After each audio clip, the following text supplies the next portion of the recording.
खरा? आणि कोणाचा? आता माझ्या डोळ्यासमोर कोण आहे? हां, कोण आहे? तुला एक आतली खरी गोष्ट सांगू का? नीट कानानं ध्यान देऊन ऐक. भाऊन वहिनी ना माझ्या मागं हात धुवून लागलेत. का?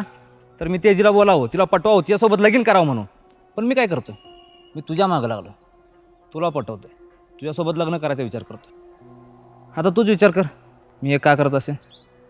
अगं कारण सरळ आहे, माझं तुझ्यावर खूप जीवापाड प्रेम आहे आणि लग्न पण करणार आहे तुझ्याशी. लग्न? आणि माझ्यासोबत?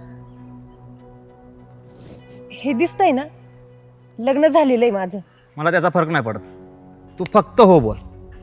नाही तुला पळवून येऊन संसार केला ना तर नाव नाही लावणार आतून. म्हणजे माझ्यासाठी तुम्ही त्या तिजीला सोडताय? आणखी एक सांगू, मी फक्त तिला सोडत नाही तर तिच्या लाखोंच्या प्रॉपर्टीला सोडतोय.